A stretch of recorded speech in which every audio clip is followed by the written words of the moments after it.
Hey everyone, in this video, we're going to see how to animate a character from an image by transferring motion from another video using LTX 2.3. For this, we're going to need a LoRa called IC LoRA Union Control. The download link for this LoRa is available in the description. If you open the link, you'll see a page like this.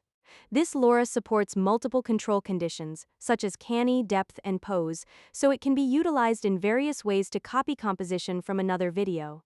To download the LoRa, scroll up and click on Files and Versions. Here is the LoRa, named LTX 2.322B IC LoRA Union Control Ref 0.5. Use the download button to get the file and place it inside the LoRa's folder in ComfyUI. I've already done that, so let's switch over to ComfyUI. So, I've already set up a workflow that you can download from the description. This workflow uses several custom node packs, including ComfyUI Easy Use, ComfyUI KJ Nodes, ComfyUI ControlNet Aux, ComfyUI LTX Video, and ComfyUI Video Helper Suite. You can install all of these through the ComfyUI Manager. Now, I'll give you a basic overview of the workflow so you can start using it. So, here we have the Load Image node for loading the image that contains a character. Right now, I will be focusing on only one character, so let's choose another image. Let's choose this photo of an ancient woman. Then we have the Load Video Upload node for loading the video from which we are going to copy the pose. Also, this workflow will make sure the output video orientation matches the video we load. I also realized that if we change the pose of the character in the loaded image to match the pose of the first frame of the video, we will get better results. So, for changing the pose, we will be using Qwen Image Edit 2511. Here I wrote a simple prompt for transferring the pose from the first frame of the video. For extracting the first frame, we are going to use the Get Image or Mask Range from Batch node from ComfyUI KJ Nodes. The extracted frame will go into the AIO aux preprocessor, which will create a control map and then send that control map to the model. Right now, I am using the AnyPose preprocessor, but you can also use the DW preprocessor. So, let's change her pose. I'm going to click on the Save Image node, then click on this small play button and wait for a while. So, here we go. The pose has changed. Now we are ready to animate her, so let's move to the other parts of this workflow. Here we have the IC LoRA Loader Model Only node from ComfyUI LTX Video. This is the node we use for loading the IC LoRA Union Control, and I am using a strength value of 0.8.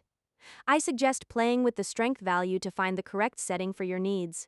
Also, if you don't want to change the character's pose, you can turn that off by simply changing the switch called Copy Pose from Video to False. Moving on, I am using a length of 81 for the output video. The width will be 720, the height will be 1280, and the frame rate is going to be 24. Next, let's move to the group called Set Control Condition. In this group, we can set the control map used for guiding the video generation. Right now, we are using Depth Anything v2. If you want to use a pose map, you can use the DW preprocessor or OpenPose preprocessor, and for a canny map, use the Canny Edge preprocessor. Like I said, right now I will be using Depth Anything v2.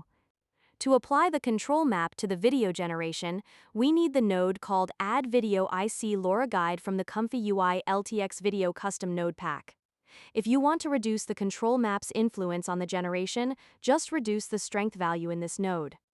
Also, if you are doing text-to-video generation while transferring a pose from another video, you can set the bypass option to true in the LTX VIMG to Video in Place node. Moving on to the positive prompt, I wrote a simple text prompt, a woman having fun in front of the camera. Now we are ready, so let's hit the run button. You can also see the video I generated last time. Let's hit run. The generation is completed, so now let's take a look at it. Also, let's sync the preview to see how much the output pose matches the reference video.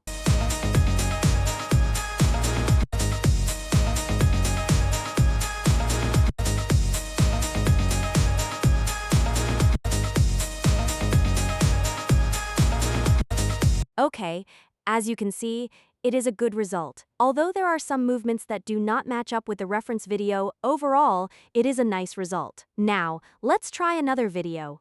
I am going to choose this horizontal video. Then, let's choose an image of another character. Let's choose this image. Click Open. Now we are ready. We are not going to change any other settings, so let's hit the Run button and wait for the result. So, it's completed. Let's take a look at the result. Also, let's sync the preview. Well, the motion does look good, but there is a small problem around her hands. Also, her face has slightly changed. Let's see if we can solve these problems. First, let's reduce the LoRa strength in the IC LoRa loader model only node. I'm going to set the LoRa strength to 0.5. Also, let's run the QN image edit 2511 again to see if the pose change result improves. Well, that solved the issue with her face. I think the face matches the original image now. Also, in the set control condition group, let's change the control map preprocessor. Let's change it to the DW preprocessor. Now we are ready, so let's hit the run button. It's completed. So now let's take a look at the result. I think the result looks better than before.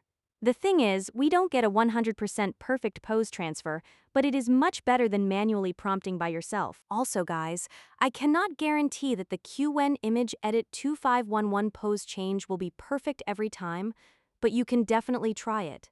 You can also try the AnyPose LoRa with QN image edit 2511 for better pose transfer.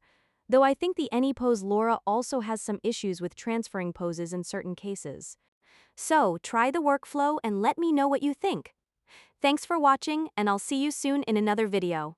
Don't forget to like, share, and subscribe to the channel.